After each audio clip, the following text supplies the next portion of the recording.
بسم اللہ الرحمن الرحیم۔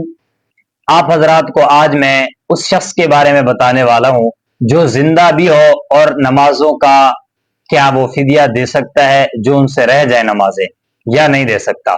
میرے بھائیو یاد رکھو، اگر وہ زندہ ہے شخص روزوں کا فدیہ دے سکتا ہے لیکن نماز کا فدیہ وہ نہیں دے سکتا۔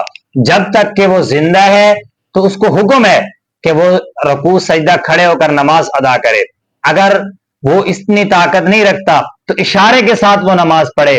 اگر اتنی بھی طاقت نہیں رکھتا تو بوڑھا ہے یا بیماری میں مبتلا ہے تو جب صحت آئے گی تو اس وقت اس کو پڑھنا لازم ہے۔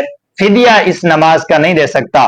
ہاں، حتیٰ کہ کچھ لوگ یوں کہتے ہیں جی ہماری نماز آپ پڑھ لیں تو ادا ہو جائے گی، یا میں فلانے کی نمازیں لوٹا رہا ہوں، یا میں نماز پڑھ رہا تھا تو فلانے کی نماز۔ اس طرح دینے سے اس طرح نماز ادا نہیں ہوتی۔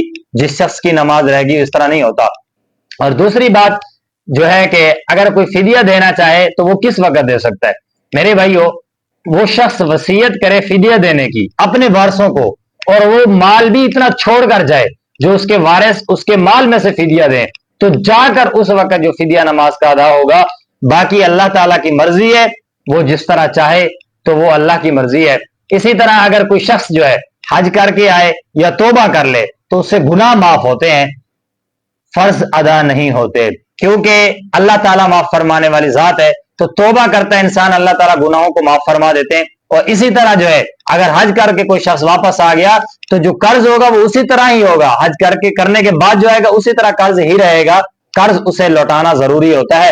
اور اسی طرح جو حقوق اللہ، جو اللہ تعالیٰ کا قرض ہے، اسے بھی وہی مسئلہ ہے کہ اللہ تعالیٰ کے جو حقوق ہے وہ نماز ہے، آپ نے چھوڑ دیا ہے، اس کا فدیہ نہیں دے سکتے بلکہ اس کو لوٹانا ضروری ہے۔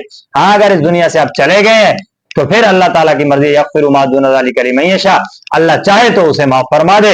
یہ نہیں ہے کہ آپ زندہ بھی ہو اور نماز کا فدیہ دیتے رہو، اس طرح نماز کا فدیہ نہیں ہوتا، نماز لوٹانا ضروری ہے۔